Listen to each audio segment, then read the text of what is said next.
It was one of those years.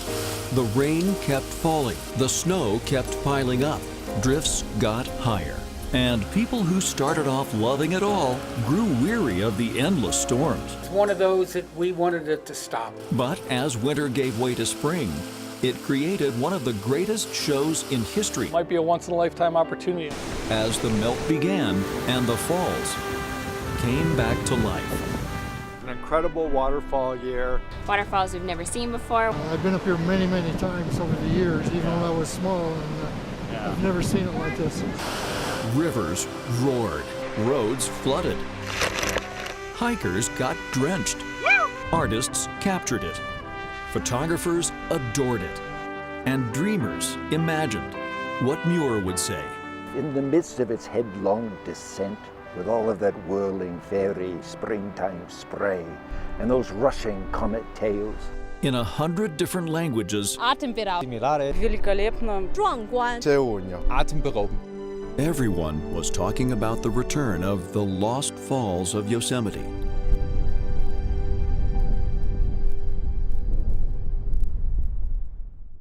Years of drought had left a devastating patina on the California landscape.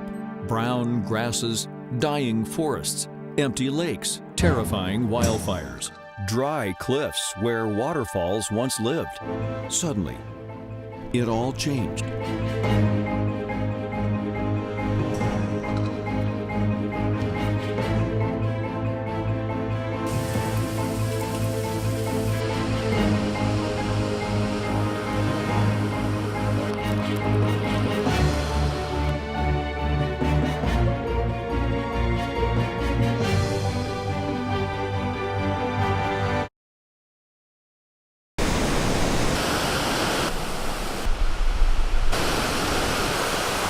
Across the Sierra Nevada, a natural explosion sends water pouring out of the mountains. But it's most dramatic in Yosemite Valley. For as long as visitors have come here, they have marveled at the greatest meeting of water and gravity on the planet.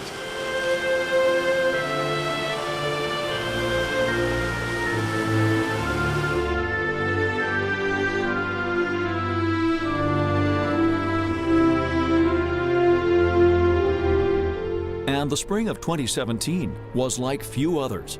After years of warm, dry winters, nature had brought a return to the old days. And it all began thousands of miles away. Twice the average number of atmospheric river events. Drought-weary Californians had learned a new language with terms like moisture fuel and atmospheric rivers. An atmospheric river, and that's a narrow band, very intense moisture transport that happens in the first 15,000 feet of the atmosphere. State climatologist Michael Anderson watched the winter unfold from his office at the California Department of Water Resources. Here's our atmospheric river. This is coming along. And the warmer colors that we see right here, those are the higher concentrations of water vapor. When these get entrained into the leading edge of a winter storm system, it provides a lot of the moisture fuel. And when it comes up against the mountains and you have the lift, it's very effective for creating precipitation. In Soda Springs, near Lake Tahoe, snowfall was nearly 200% of normal. We love it. Covering two-story homes. 25 to 30 feet in our front yard. We're thinking it's going to be there till about July 4th. Kelly Gallego and his family had just bought their cabin weeks before winter arrived. Kind of relentless. Norm Saylor is right off the shelves of Central Casting, a crusty old High Sierra veteran of 61 winters, and says the winter of 2017 was one for the books. I'm in the snow plowing business. This was the toughest winter that I've had. Nothing but snow after snow after snow. It's one of those that we wanted it to stop. It's a winter that reminds folks up here about one of the true facts of life. Every day you're going to have to get your shovel out. God forbid, don't loan your shovel to anybody because you may not get it back. In January and February, the storms are just relentless. And as warm rains arrive, they start to prematurely melt the snowpack. Reservoirs bulge to the breaking point.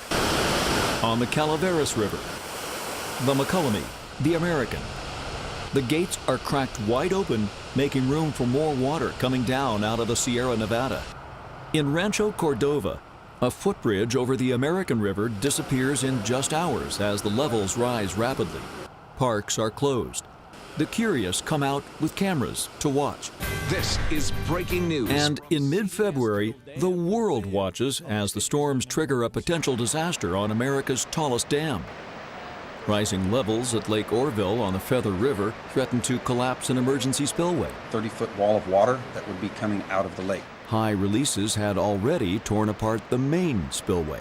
Thousands of people are evacuated downstream. We call it the Angry River.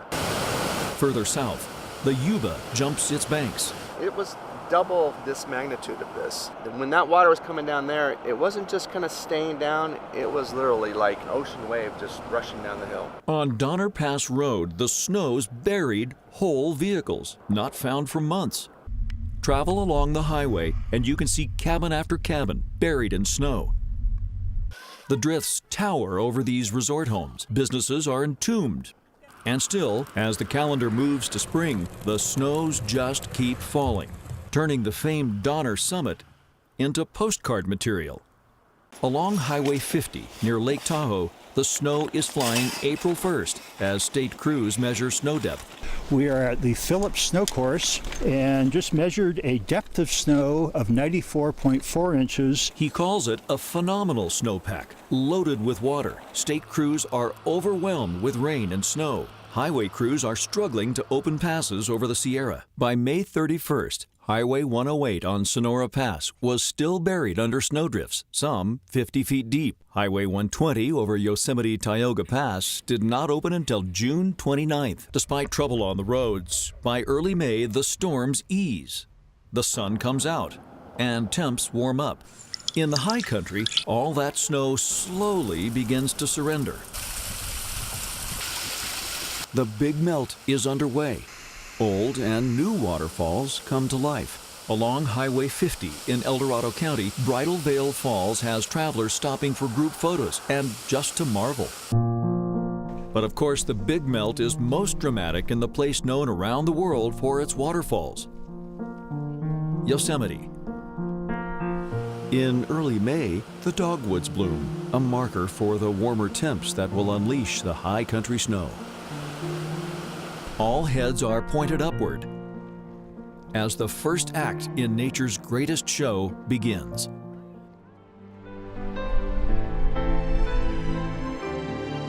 So this is my first time to see these waterfalls,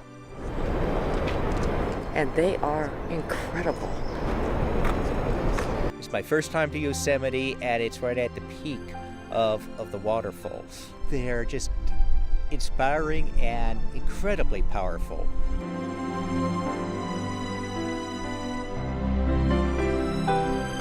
People come from all over the world to experience the waterfalls.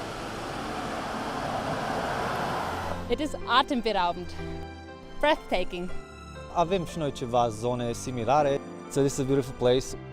Watervallen en het is heel indrukwekkend. It's amazing. 壮观 spectacular. Великолепно. Impressive. 这个瀑布很壮观 The water is very big. My team, amazing. Atemberaubend. Extremely awesome. It's a beautiful place. This year is an incredible waterfall year, very possibly the best waterfall year I've seen in working here for over 20 years. Visitors with a sense of urgency flood into the park. None want to miss this rare water event. They are on a mission. One of the reasons why we came up here, I read there are waterfalls flowing now that haven't for years. When we called to make a reservation at the campground that we're staying at, the lady told me that the park is particularly busy because the waterfalls have been so huge this year. Campgrounds and hotels fill up with these waterfall pilgrims. It might be a once-in-a-lifetime opportunity on this volume. Joe Yuskevich manages the newest resort in the Yosemite area, Rush Creek Lodge, and says they are packed with waterfall lovers. The excitement's amazing about the waterfalls and what people are wanting to see, people coming from everywhere to come see it. Insane amounts of water. Danny Zapinko is a guide for Rush Creek and its sister resort, taking visitors all over the park. Everyone wants to see the swollen falls. They're just raging. There's so much to do and so much to see, it's hard to pack it all into one day. There's like a surprise around every corner. They're looking one way and I'm like, hey, check out the left window, and there's another waterfall. Water is the big thing this year. One of the most popular ways to see the falls is from the open-air trams that cruise the valley floor.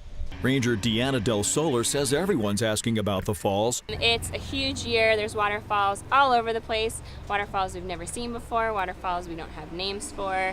That is absolutely the hot topic. Riders get a suntan, a geology lesson, and a killer view. We have Half Dome. This is so relaxing for all of us. Just beautiful. Gives me a lump in my throat. Just the drive to the park brings waterfall surprises. Along Highway 140, you get a hint of what's ahead as the Merced River comes roaring down the gorge, running high and wild. In El Portal, drivers see a new fall high on the mountain, fed by Indian Creek. And just inside the park's gate, there is this gem. Grouse Creek, surging down the hillside near Arch Rock. The first of the major falls visitors stumble on is Cascade Falls. Highway 120 is halfway up the mountain when it crosses the waterfall's path. From this vibrating bridge, you can practically reach out and touch it. I'm an airline pilot, so I've flown over it before, but this beats anything I expected. There is nothing subtle about Cascade Falls. Up close, it's pure violence.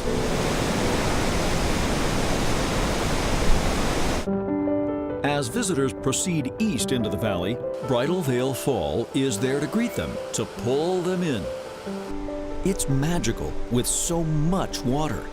Native Americans call her Pahono, spirit of the puffing wind, and you can see she lives up to that. The mist tumbles and pushes away from the cliff, carried by those winds, drifting hundreds of feet. Amazing.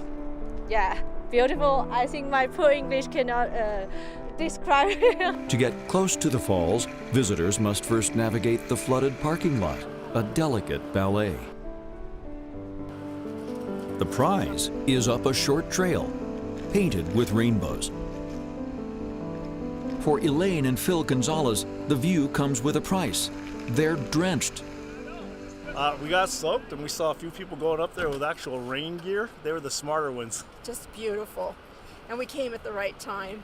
This year, Bridal Veil shares the show with a sibling on the other side of the valley. Ribbon Falls is making a rare appearance. It flows off a cliff on the west side of El Capitan. At over 1,600 feet, it is the tallest continuous waterfall in the U.S. But of course, it will soon be gone.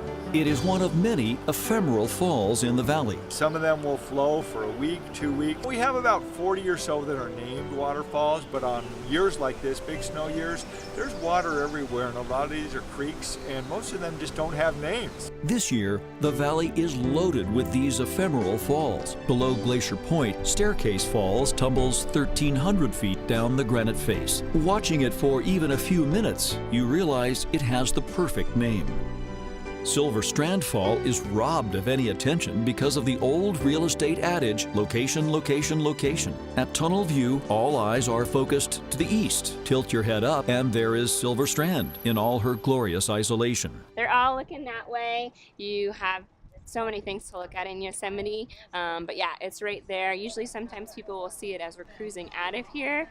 Talk of robbery. Consider the plight of Willamette Falls. In wet years, it tumbles nearly 1,200 feet down a series of cascades. But located to the right of the mighty Yosemite Falls, it gets little attention, and few know its name.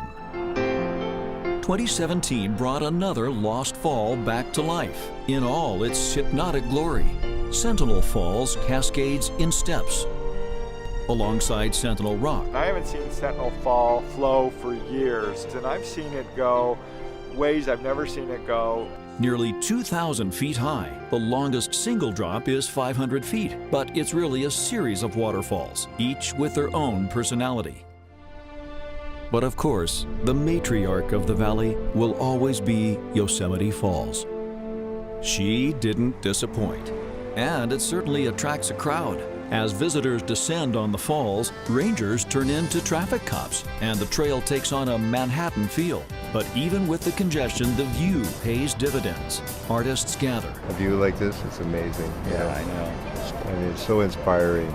Photographers follow in the footsteps of Ansel Adams. This woman from Brazil is playing with special filters, trying long exposure photography to smooth out the falls. But most take their smartphones on one of the greatest walks in the world, to the base of the lower falls. Old-timers marvel at all the water. I've been up here many, many times over the years, even when I was small, and I've never seen it like this. Down here, everyone gets wet. But to cool off, nothing beats the mist trail up Vernal and Nevada Falls behind Half Dome. Most see this fabulous pair from above, on top of Glacier Point. The view here is profound. I'm not sure there is a word for it. It's staggering. It really is. Really, you get to appreciate a place like this, you know, how small you feel relative to everything else around you. It's a really surreal experience. George Warren wanted to get up close and gave the mist trail a shot on a very wet May morning.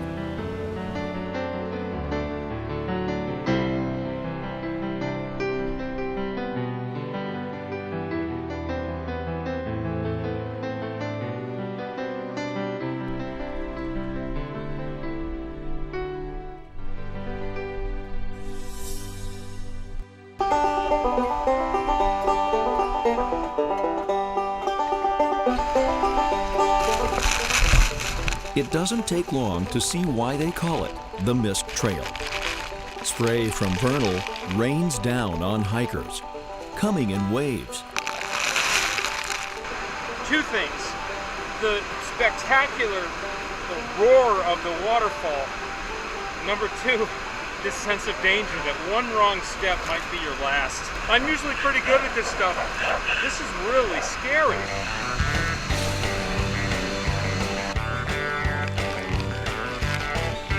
The granite steps become their own waterfall. How is it up there? Oh, it's beautiful. It's so worth it. You get a little wet, but so worth it.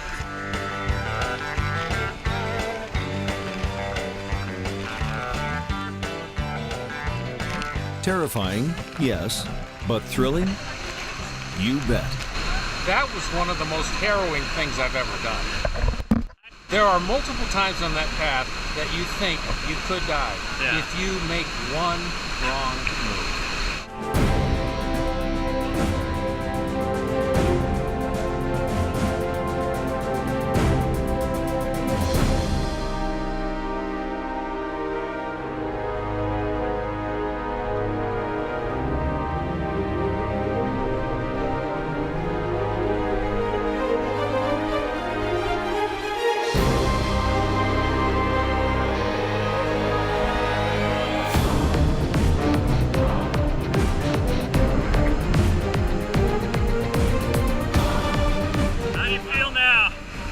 Like a conqueror.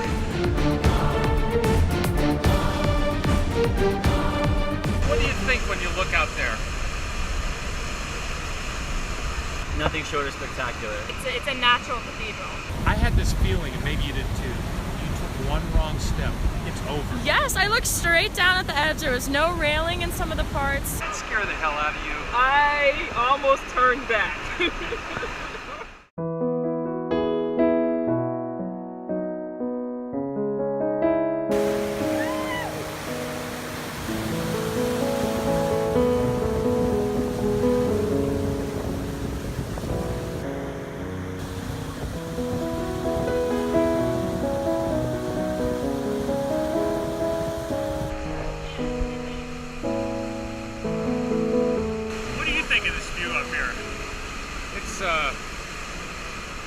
Just incredible. It's hard to describe in words.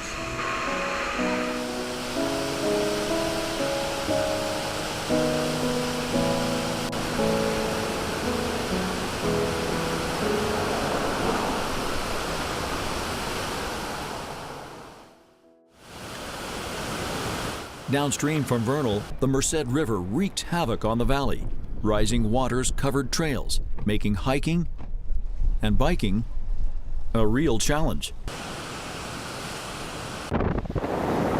Roads were flooded, and park rangers closed the river to rafting, although the flooding was well below the historic flood level of 1997. On the Superintendent's Bridge, a gauge gives you perspective compared to really bad years. Yet, in 2017, fast-moving waters pushed whole trees downstream, slamming into bridges over the Merced, making for quite the tourist attraction. But for pure drama, you could not beat a trip to the other Yosemite Valley, Hetch Hetchy. Two of Yosemite's best falls, Tulalila and Wapama, are running high this year and allow hikers the rare treat of walking right into the middle of a raging waterfall. Ton of water coming off of the top of the waterfall this year. The water pressure is just way stronger than it's been in years. You just park at the dam, you walk across the dam, go through the tunnel. And it's a beautiful walk. John Armand is going to try to reach the famed bridge below Wapama. The views are stunning. Along the trail, more of those tiny ephemeral falls make for a natural water slide. As we near Wapama and Tulalila, the noise gets louder. In drought years, crossing below the falls is easy. Not now.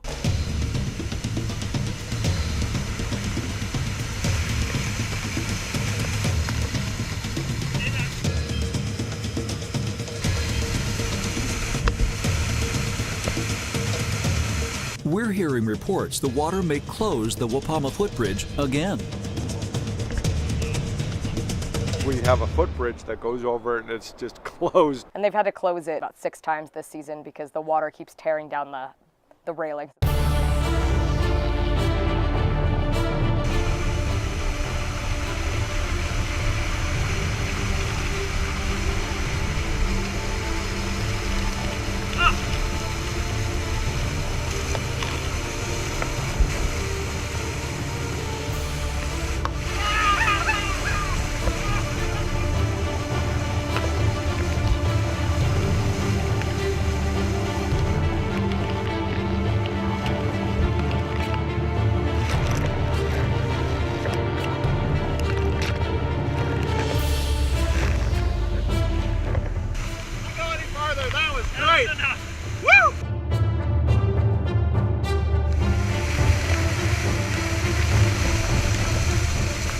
Scary walking over the bridge, and it's definitely one of the coolest things I've ever done in my life.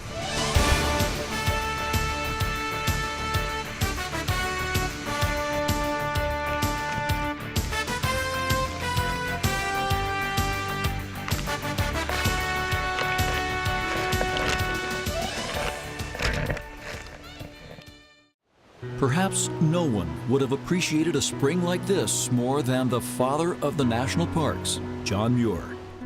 He first came to Yosemite in 1868 and immediately realized how special a place this was. Actor and writer Lee Stetson brings Muir back to life in live shows and a frequent topic, Yosemite Falls. Can you imagine if, in the midst of its headlong descent, with all of that whirling fairy springtime spray and those rushing comet tails, that the fall was suddenly frozen solid and then carried bodily out into the middle of the valley, which we could go around on all sides. Oh, in the sunshine, what a show this would make. A colossal white pillar, half a mile tall, adorned with airy, flowing drapery and as if chiseled out of white marble. It was below Bridal Veil Falls that Muir sat by a campfire with President Teddy Roosevelt in May 1903 and charted a future of preservation of these amazing places.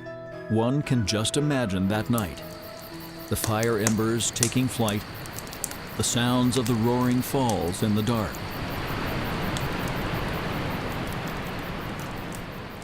Teddy, now there was an all-round, strong, bold, good man. I never before had a more interesting or hearty or manly a companion. I fairly fell in love with him. And during our 3-day camping trip here in the Yosemite, I stuffed him pretty well full of stories of the timber thieves and other spoilers of the forest. And Good Roosevelt. Before the end of his term, he had set aside more than 200 million acres of land for protection and created 5 national parks. Bully Roosevelt.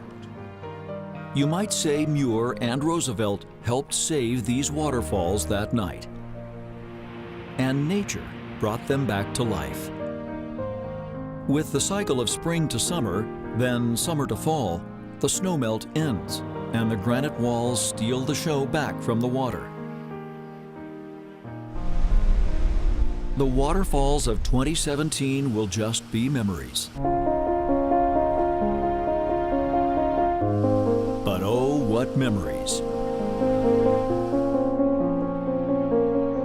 It's been spectacular. I've never seen this much water come off of any mountain. I've been all over the world. I don't think I've ever seen anything like this before in my life.